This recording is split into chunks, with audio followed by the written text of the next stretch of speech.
This is a video that you should watch in its entirety because I will be giving you a step-by-step roadmap to master your finances. Let's get into it. Hey everyone, how y'all doing? For those of you new here, my name is Arjun, and on this channel, I talk about all things personal finance and investing. Today, it's time for the most important video that I've made on this channel. I've combined all of the concepts that I've talked about in the past to create a comprehensive money management flowchart.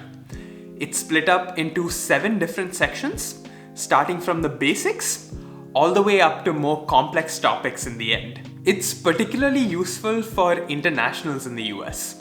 So this would be folks on an H1B, an F1 or an L1 visa who might have varying lengths of stay. I'll show you how to customize this flowchart based on each unique situation, starting with folks who want to stay in the US for the long term. I've also left timestamps down in the description below so that you can come back and reference different sections whenever you need to. With that, let me hop over to my computer. All right, so this is the roadmap that I put together. It might look a little bit intimidating, but don't worry, we're gonna walk through each of the steps together. Up first, we have section 0, which covers all of your bare essentials. The first step here is to create a budget. This is the most fundamental building block of personal finance, and it allows you to balance your income with your expenses. It helps you prioritize spending and focus on things that are most important to you. The next step here is to pay for your essentials. So this would include things like rent, mortgage, food, utilities, transportation, basically the most basic things you need to live life in this world. Once that's done, focus on making minimum payments on all of your loans. So this will ensure that you won't have to pay any late fees. You'll have a good repayment history on your credit report, and you won't drown in interest payments. This is basically the ground level of debt repayment. Once we're managing to keep the lights on, we can move to the next section, where the first step is to build out a small emergency fund. This is just money kept aside to take care of unexpected events like job loss or medical bills. At this stage, all you want to do is keep a small emergency fund. I'd say around 1 month's worth of living expenses saved up. Remember to keep it in a high yield savings account so that you can benefit from the higher interest rates.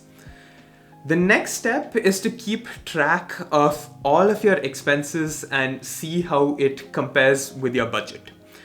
Maybe you find some areas where you're overspending and you can make a conscious decision to cut back on those areas. Most employers will offer a retirement account like the 401k. Usually they'll even match your contributions up to a certain amount. So your goal at this point should be to contribute enough to get the full employer match, but nothing above that. No one should be missing out on any free money. I do have a detailed video on 401ks if you want to learn more, and that's linked to in the top right. Up next, you should focus on getting rid of all of your high interest debt. So this would be loans with interest rates that are greater than 10%, essentially. The major culprit here would be credit cards, whose rates can easily go up into the 20s even. Get rid of this like it's a cancerous cell. Once that's done, you can focus on beefing up your emergency fund. So if you have a stable job where your income is steady and your chances of a layoff are small, then increase your emergency fund to 3 to 6 months worth of living expenses. If you have an unstable job, then you want to be a little more careful. I would aim for more of a cash buffer, around 6 to 12 months worth of expenses saved up. If you want to know how I structure my own emergency fund, you can find the video in the top right. Section 2 is all about debt repayment, specifically focusing on moderate interest rate debt. So to me, this would be loans with interest rates anywhere from the 5% range to the 9-ish%. Student loans and personal loans are some examples in this category. So what you can do is either refinance these loans to a lower rate, or you can strategically pay this off. There are essentially two ways to go about this. The first is the debt snowball method, which involves paying the smallest debts first before tackling the larger ones. Whereas the debt avalanche method involves paying off the highest interest loans first. Mathematically, the debt avalanche method is superior because you will end up paying less in interest, but the snowball method can give you a psychological boost. By the way, if you are enjoying this video and you appreciate all of the work that went into this, liking and subscribing would really help me out a lot. All right, moving on to the next section is section 3. And the first step there is to evaluate which type of medical insurance to get. In the US, there are 4 major types. You have the HMO, the PPO, the EPO, and the POS. Each of them have their own premiums, copays, and deductibles. You will have to choose one based on your own well-being and also your frequency of doctor visits.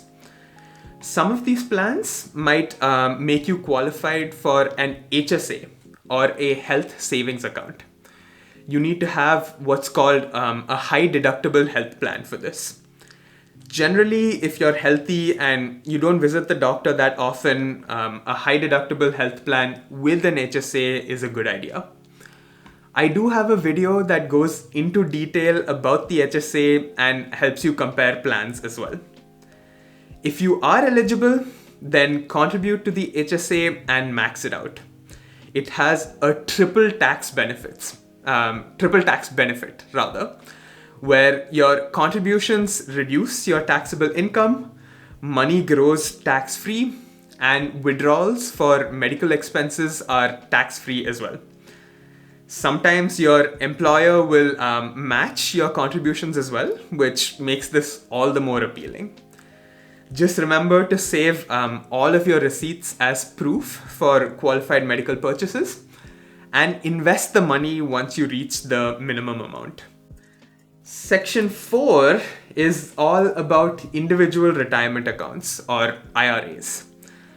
Roth IRAs are great because they allow for tax-free growth as well as withdrawals. I do have a video on this, and by now I think you know where to find more information. But first, what you want to do in this section is to calculate your marginal adjusted gross income, which is essentially your income minus deductions.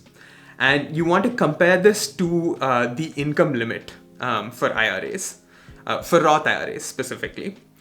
In 2022, that would be $144,000 if single and $214,000 if you're married. If you are below the income limit, then that simplifies things quite a lot. Just max out your Roth IRA. But if you're above the income limit, then you have to take some extra steps. You first need to max out your traditional IRA and then convert that into a Roth. This is what's called the backdoor Roth IRA. Technically, there's also a third option to contribute to a traditional IRA, but in order to get the full tax benefit, your income would have to be less than $68,000 if single and $109,000 if married for 2022.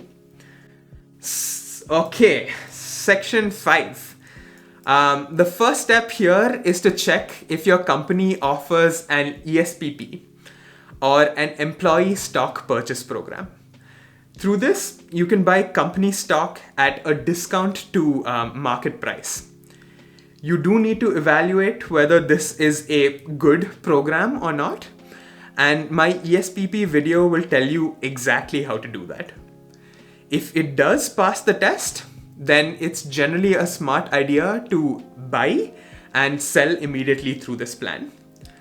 Honestly, I really love this perk, and I think it could even be moved further up in the chart. Your next step should be to save for any large expenses coming up in the near future. So this could be a car, it could be college tuition, it could be saving up for a house, and etc. More like that. You'll want to start saving money needed for these expenses in a high yield savings account. Once that's done, then go back and finish maxing out your 401k. This is especially important for folks with higher incomes. Finally, we move on to the last section, which is section 6. If you've made it to this part of the flowchart, then you know that you're doing pretty well in life. The first step here is to check if your employer offers an after-tax 401k with an immediate rollover to a Roth. If yes, then contribute to the mega backdoor Roth IRA. Just a caveat, this does have many moving parts and the possibility for unexpected tax bills if it's not done correctly. So just keep this in mind. We're also not 100% sure if this and the backdoor hack that I mentioned earlier are going to be around in the future. It will depend on the outcome of the Build Back Better bill. So just keep this in mind as well. Next, evaluate if you want to save for educational expenses for your future generation. If yes, then look into 529 and ESA plans, which are an efficient way to save for your kids' education. Then we move on to the taxable brokerages step. So these would be your Robinhoods and Weebles of the world. Notice how this step comes only after all of your tax advantage accounts have been taken care of. The advantage of using this over other accounts is that it doesn't lock your money up until retirement. Alternative investments are your next step. So this would include things like crypto, art, gold, and other collectibles if you're into it. There's absolutely no harm in playing with some of these even earlier on in the journey, but it's at this point that you can start increasing your positions for added diversification. Finally, your last step is to evaluate paying off low interest debt. So examples of this would be a mortgage or a car loan with interest rates less than 5% in most cases.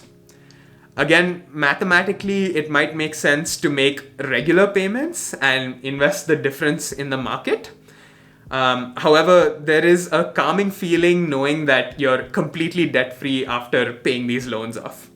So this is a very personal decision, so there's really no right answer. Once you've done that, congratulations, you've made it to the end of this wealth building flowchart, and you're basically the master of your own finances. Just keep at it over the years, and you have a very high chance of becoming a millionaire. Just remember to live life a little along the way too. We tend to sometimes forget that. Quick shout out to Reddit user Happy Asian Panda, whose work I used as reference for creating this chart. Now coming to how to modify this flowchart based on your length of stay in the US. I've divided this into 3 parts. The first is short term, which is a stay of 3 years or less. The medium term, which is 3 to 8 years. And then you have long term, which is 8+ years. The chart that I went through earlier is for these folks who are staying here for the long term. But if you're only staying for 3 years or less, then there are some modifications that I would make. If I was staying for the short term, then two key aspects that would come to mind would be: one, simplicity. I don't want to have to deal with 15 different accounts and then figure out what to do with each one as I'm leaving the country. I want to simplify my setup as much as possible. Number two is liquidity. I want to have the option of liquidating all of my funds and taking out money with minimal penalty and taxes. So, keeping both of these in mind, here is how I would change things. The bare essentials would remain the exact same. Section 1 would remain the exact same as well. 401k contributions still do make sense, as you don't want to miss out on the free employer match. The debt reduction section remains unchanged, but I would not open up either an HSA or an IRA. Given that these are extra accounts to manage and they lock your money up for the long term, I would steer away. The ESPP still makes sense, but I would not finish maxing out my 401k or the Mega Backdoor Roth or the 529 or ESA plans for similar reasons I just mentioned. All of the extra cash would be directed towards either a savings account or a taxable brokerage so that I can easily withdraw my money if needed. If you're staying for the medium term, say 3 to 8 years, then you can pick either of the two approaches.